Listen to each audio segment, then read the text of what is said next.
Okay, right, we're going to do the VHS cleaning now. Do it all in one take, eh, Stuart? In our trousers. Okay. Right, so this is the room that's getting ready for all the bits and pieces to go to the show in Catford. I think Mr. John Kay is going to come up sometime later on to do that. Just one of the few books I've got. I haven't read any of them. Come on then.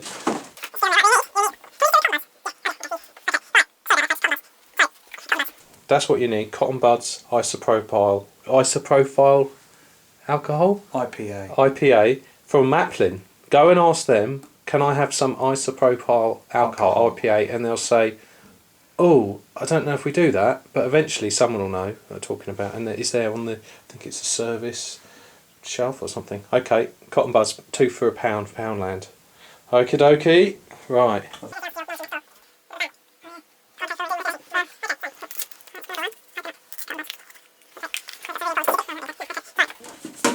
Here's the machine. Now, what's the various things, if you see your video recorder isn't working, Stuart, what's the most likely thing to be, like if it's the dirty heads, because it's usually dirty heads, just produce snow on the picture, just see snow, no picture, snow, or perhaps you might just see the colour coming and going.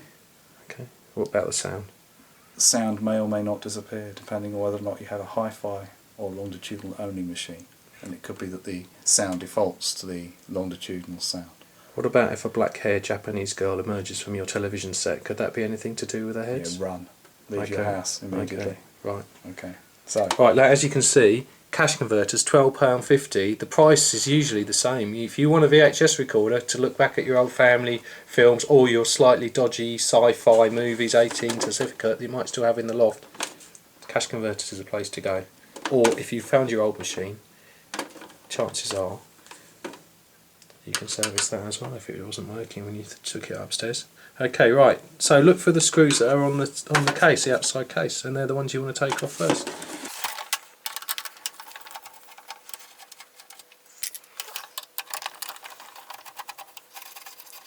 Okay, now when I take screws out, I actually draw a picture of the thing I'm taking the screws out of, and then put the screws on the picture on the piece of paper, and I know where they belong when I put things back together again. Or alternatively, what I should do is film myself taking things apart, and then I can play the film back in reverse afterwards, and just follow what's going on.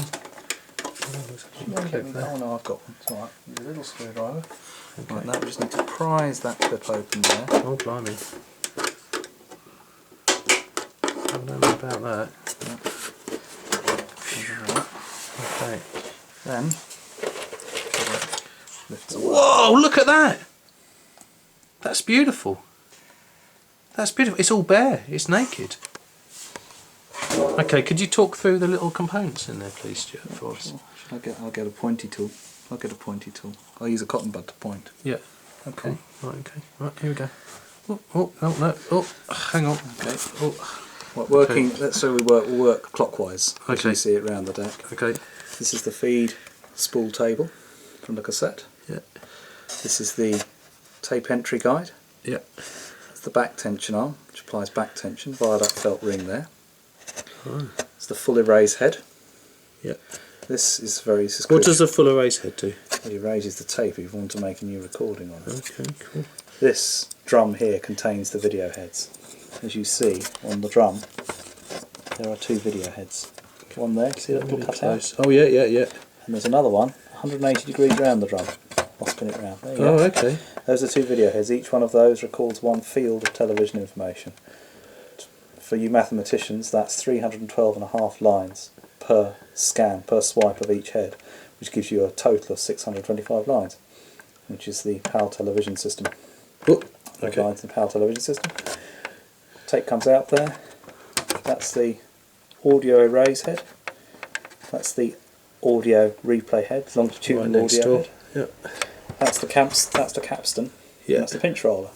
The capstan pinch roller are very crucial because they transport the tape through the mechanism. Yeah, look, that looks a bit dirty, doesn't it? And it is very dirty. You need to clean all these white deposits here. They shouldn't be here. You know what they're there, don't you? You can play back some really old VHS tapes. Some mouldy tapes, yeah. And then onto the take-up reel table there. Okay. Okay, I'll cool. show you a cassette in operation once we've cleaned it. Okay, let's keep going. We're on a roll. Okay, so cotton bud. Moisten it with IPA. Okay. Don't inhale the fumes. Or do, if you fancy it. It's quite strong, isn't it? And then just gently clean round the mechanism like this, around all the guides.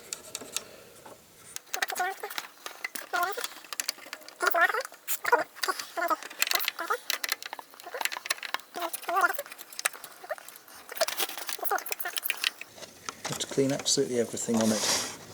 Now sometimes the deposits are quite difficult to remove, but with a cotton bud you can press hard and they'll come off. Don't use a screwdriver, don't use a scraper of any kind, because if you scratch this you'll ruin your tapes. Yeah. Like that. Keep turning it round till you see the whole capstan shaft is clean, which it is. It's over the take-up idler here. That's the guide, that's the exit guide, which feeds the tape back into the cassette. Right. Okay. So that's how we clean that.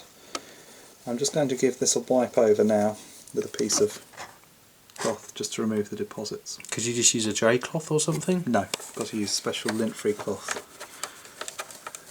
Where can you get that from? Maplin. Just ask for lint-free cleaning cloth. Okay. Just wipe over where you've been, just to get all the deposits off. Over the capstan. I'm just going to wrap my fingers around it like that, just to give it a... It's a bit risky, isn't it? Yeah, it's very risky this. Can turn the machine on. Biblically.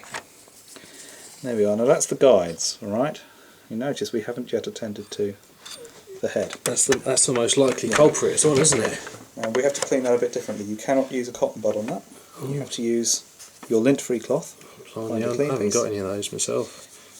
Put it around your finger.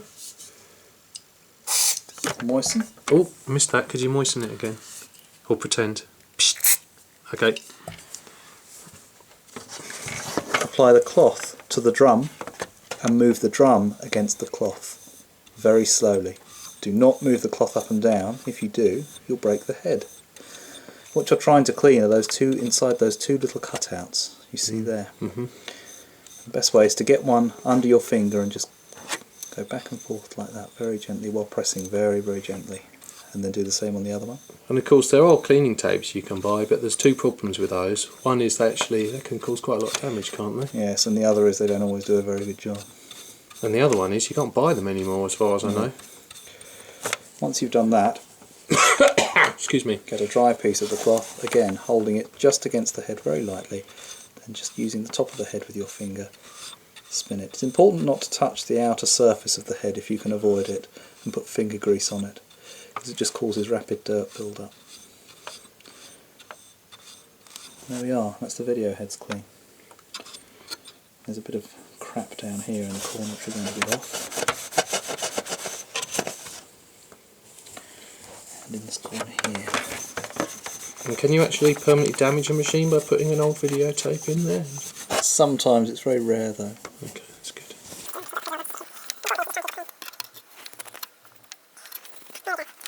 Now, we plug it in. Show you a tape lacing. Okay, where's the plug?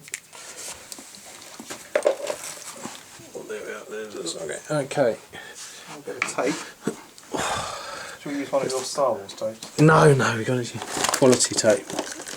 I'll Kill You by Smile Orange Productions. Okay. Okay. Let's turn the machine on. Shall I do all that stuff? Yeah. Hang on. Turn the machine on. On. There, it sprung to life. Okay, it's BBC One. Okay. Stick it in. Oh, it's a bit fiddly this, you've got to force it in. Okay. Whoa!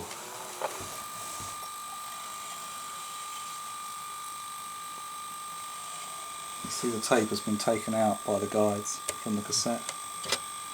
Over the fully rose head, entry guide, around the head drum, out from the head drum, over the audio heads, through the controller and capstan, which you can get if you see it operating there, which guides the tape. More wobbly hand. Good.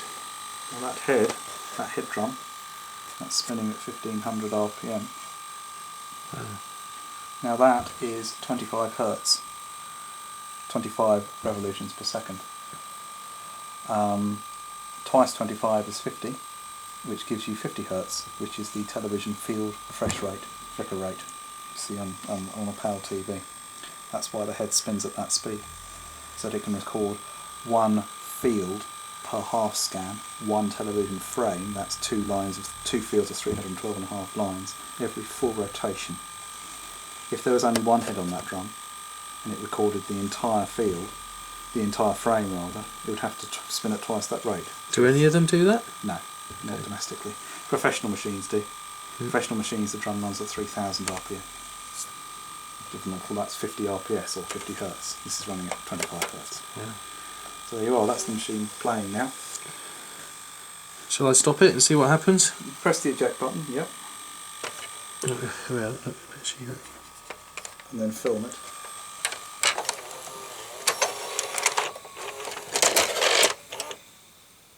There we go.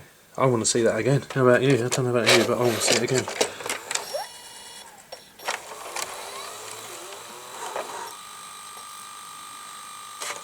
Wow.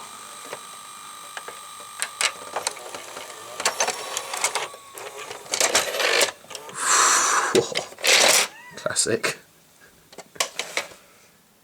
Okay, a little bit of product placement there. Okay, well, let's stick it back on.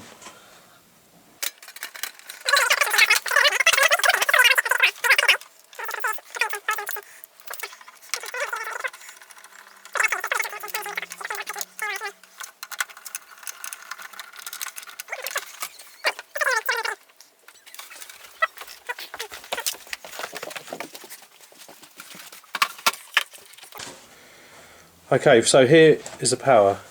So we're just going to plug that in somewhere down here. Is that safe? Is this electrically safe, Stuart? All these wires? Oh, completely. I haven't burnt the house down yet. Okay, right. That's the important thing. Okay. Okay, oh no, this is Stuart. Oh, you want? Oh, yeah. Oh, no. You can see, look, the case on this TV's loose. Look. What do you think of that? I'll take it right off, I would. Really? Yes. You sure? Yeah, don't touch anything, then. Shit. Should we take our audience through what's in the back of the telly? Yeah. While we're here. Yeah, let's do it. Yeah. Right, for those of you who haven't seen the back of the telly. Oh, Bloody hell. gone. Okay. Right, okay. First of all, don't ever open the back of a TV while it's switched on. It's very, very dangerous. There are high voltages. For instance, this is the back of the tube, the cathode ray tube. This is the neck of the tube, and in there you can see, deep in there, what are called the electron guns. There are 3 of them, one for red, one for green, one for blue. That enables you to do colour. These are what's called the scan cores. These produce an electron beam. That allows the electron beam to be scanned left to right across the face of the tube and up and down.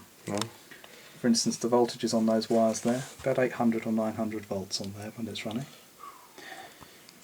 This, if you've ever seen inside a car on top of a spark plug, you'll see similar things on top of the spark plugs. That's because that's a high voltage connection.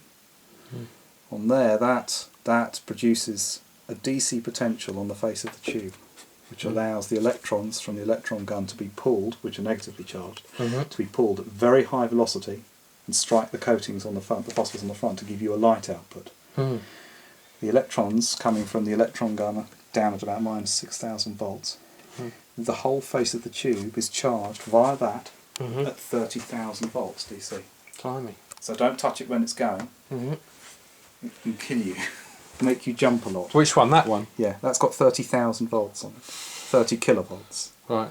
All TVs have that. Okay. Even the small ones? Even the small ones. That's how a cathode ray tube works. And here is the main board of the TV, which we won't go into the details of, but basically you've got everything there from the signal processing through to the high voltage generation and the power supply.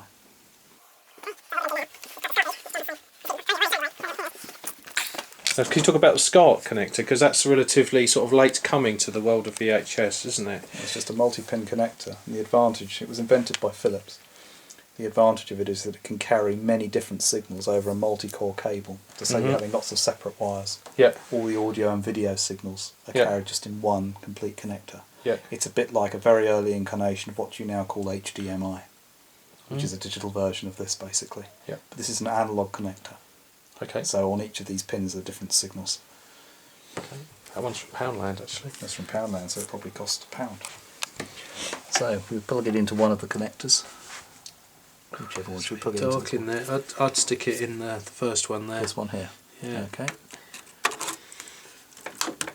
Like that. Okay.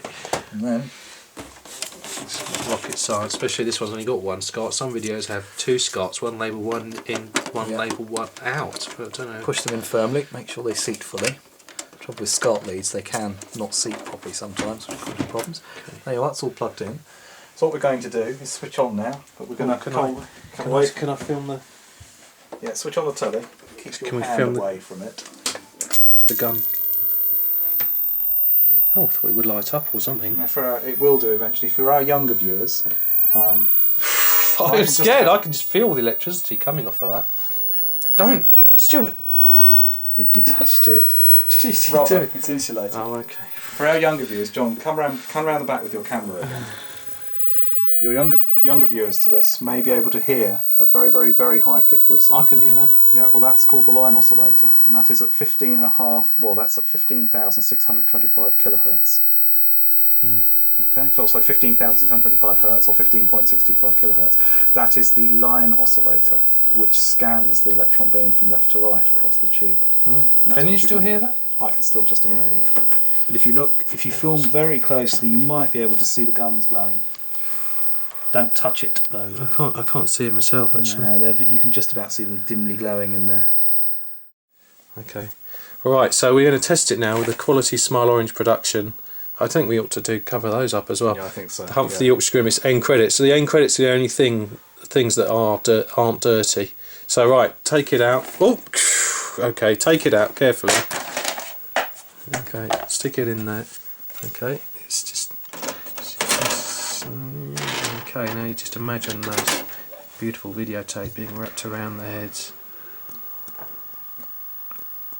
Okay, and it's straight away. It's playing. Now, that's not what we're seeing. What we're seeing is a very nice quality image on the screen, but because the way that video cameras work, they can never scan the full frequency of a TV, can they? So look, that's weird, isn't it? You see, one's going. You see, they're not locked. The scan rate of your camera and the scan rate of the telly aren't locked together, which is why you've got that strobing effect. You get a similar thing if you try to film a cinema screen, but don't ever do that. That's against the law. So there you go. It's working. Great.